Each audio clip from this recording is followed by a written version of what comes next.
one of the principal criticisms of public money, that, oh, it's a fixed money supply, the economy will grind to a halt and so on, won't be flexible, won't be dynamic. Nonsense, we can lend it as well as spend it. So in that case, we add on these two new money flows. The state lends it to, well, we don't want to lend it to any Tom, Dick or Harry perhaps.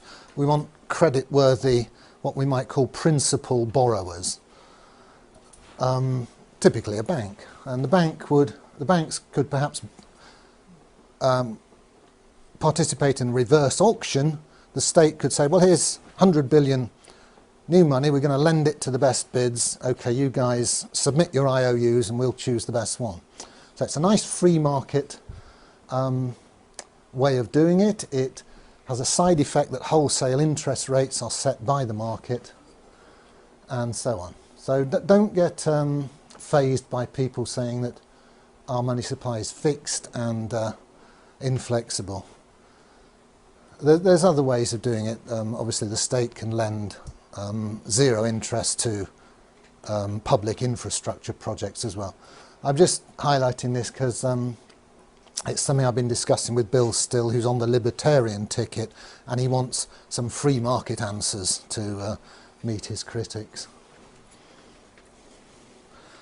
Right, here's a basic operation. It's how the banks make their profit, among other ways. It's the main way they do it. So banks have this neat way of adding numbers to your loan.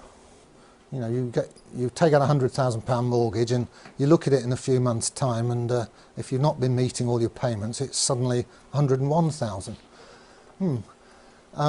Conversely, all the people who are making deposits with the bank, they get some interest added to their accounts. Not much these days, and the difference between what's added to loans, what adds to the bank's assets, and what's added to the customers' deposits, which increases the bank's liabilities, that's called the spread and gives the bank a lot of its gross profit.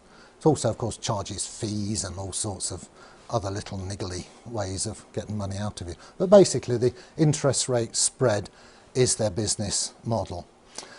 The bank, as we've seen, have operating costs, same as everybody else, leaving a net profit.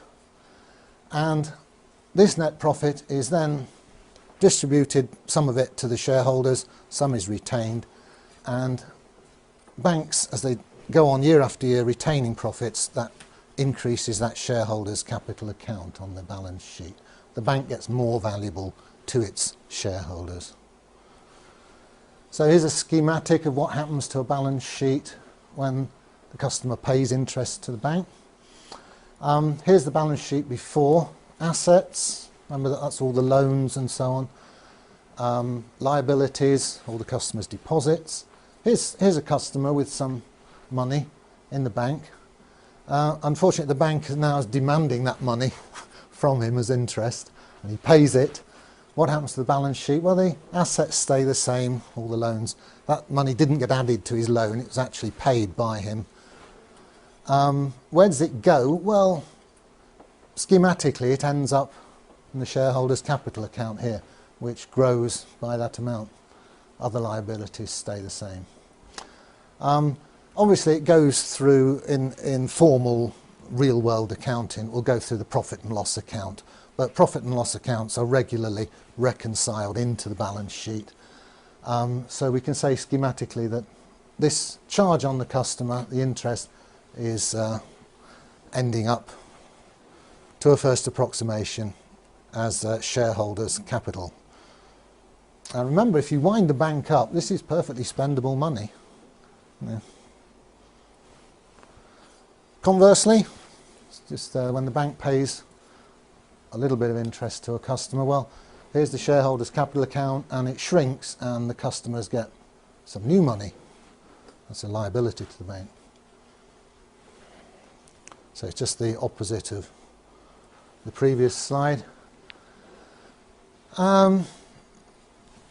There's the gross interest charged on loan. There's the interest paid back to depositor. The difference is the gross profit, which it's sort of a bit skew that it accumulates on the liability side of the bank's balance sheet, but all that means is that the shareholders have dibs on it, should the bank be wound up. Okay, I'll switch tack now to the basic structure of the UK banking system, which is a two-tier system. There's a bunch of banks, high street banks, Lloyds, HSBC and Barclays, etc. And the customers interface with those commercial banks. We deposit our money there and we take loans from them. Each of those banks has its own reserve account at the Bank of England, the central bank. As we'll see, the numbers here that the banks have on their asset side have different qualities to the numbers here, the ones we get to use, or renter currency. We can't get our hands on the stuff there, unfortunately, although we own it, the bank. So here's a schematic of the two-tier money system. Here's us out here in the economy using what are called broad money numbers. Those ones that have been lent into existence, they're just called broad money. There's a lot more of them than what's called the base money, which circulates between the banks.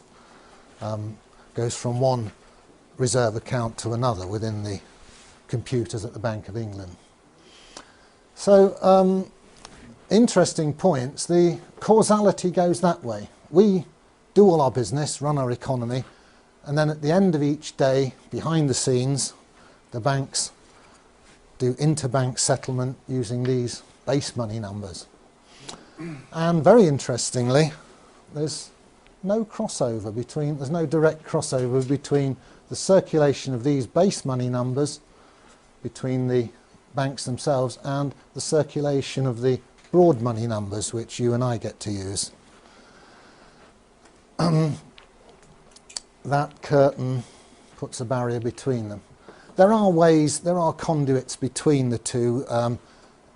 Technically you can buy and sell gilts here, and you can buy and sell gilts here, and the banks can order physical cash here and we can get hold of physical cash. But as regards the electronic money that's more or less all of our medium of exchange, these two circulations are disjoint, they don't cross over. Mike Black is going to explain this more fully this afternoon, or later this morning, later anyway. So here's the overall picture. There's the money numbers that we use. They come in and out of circulation as loans are taken out and repaid. Ambiguity, are they money or credit? Well, you can always have a good argument about that. To all intents and purposes, they're money. And they circulate with great complexity as we do our business. And then basically at the end of each business day, the huge number of money transfers of this sort of broad money is settled by net transfers of this sort of base money. As I said, there's far fewer of these base money numbers. They're internal to the banking system, and crucially they're issued debt-free by the Bank of England. It's been doing quite a lot of that lately with quantitative easing. The more money numbers you have in this part of the system, the more easily the banks can settle their differences at the end of each day, because they don't always actually transfer the numbers to each other. Sometimes they have to lend them to each other, and of course then you've got to trust that the bank you're lending to is going to pay you back, and if they look a bit shaky, you're a bit more reluctant to lend to them. So it's quite complicated what goes on here, the inner workings of the system. I like to think of it like this.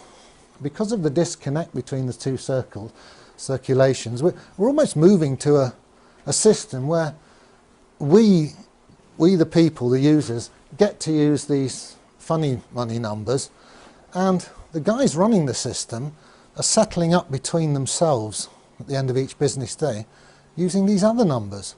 And there's getting to be such a disconnect between them, they might as well be using Smarties to settle up, because their game is to make a very good living by making the rest of us use their funny money numbers.